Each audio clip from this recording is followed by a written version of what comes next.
Хотел бы представить позицию Народного антикризисного управления по потенциальному выделению режиму Лукашенко кредитования со стороны Российской Федерации.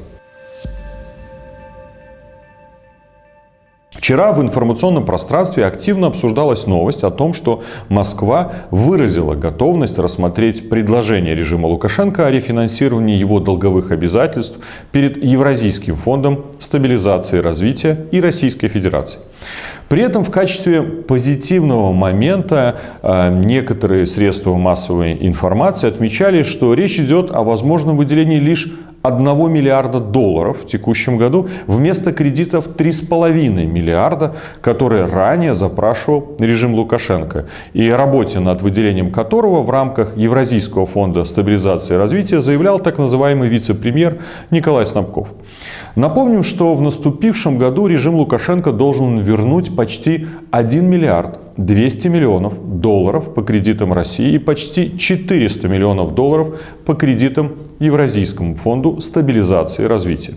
Совокупные же платежи по суверенному долгу Беларуси, внешнему и внутреннему, в текущем году составят почти 10,5 миллиардов белорусских рублей, что равняется практически 4 миллиардам долларов США. Учитывая тот факт, что режим Лукашенко потерял практически все источники для привлечения внешних займов, теряет и будет продолжать терять необходимую для выплаты долгов валютную выручку на экспорте по причине введенных против него санкций, а также ввиду наложенных на суверенный долг санкций со стороны США, любая возможность получить внешнее кредитование является для него критически необходимым.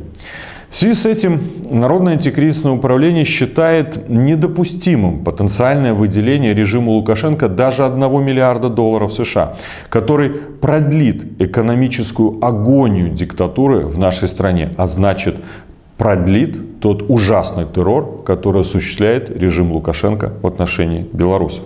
В условиях, когда режим Лукашенко продолжает наращивать репрессии, торгует суверенитетом Беларуси, организует сам и принимает активное участие в агрессивных действиях против наших соседей, создавая тем самым военную угрозу в регионе, а также демонстрирует полную неспособность поддерживать существование Беларуси в качестве жизнеспособного политического и экономического субъекта и превращает нашу страну в разрушающееся государство, мы убеждены, что любая внешняя поддержка этого режима, позволяющая ему продлить свое существование, паразитирование над белорусами, является угрозой для безопасности белорусских граждан и сохранения суверенитета и независимости нашей страны.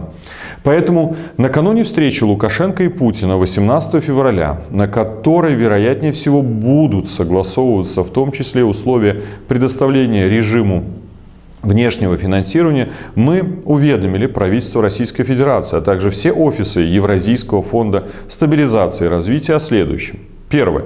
В случае выделения режиму Лукашенко займов на любую сумму, кредитующий орган должен принимать во внимание нелегитимность гражданина Лукашенко и непризнание его законным президентом как белорусским народом, так и большинством стран цивилизованного мира.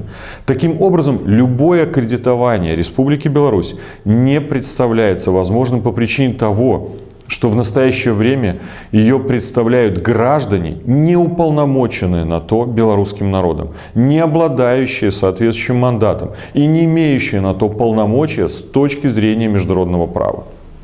Второе. Республика Беларусь не имеет никакого отношения к получению этим гражданином и любым его представителям внешних займов. И дальнейшие их истребования кредиторы будут осуществлять у гражданина Лукашенко лично. И мы будем отстаивать эту позицию в Новой Беларуси в международных арбитражах.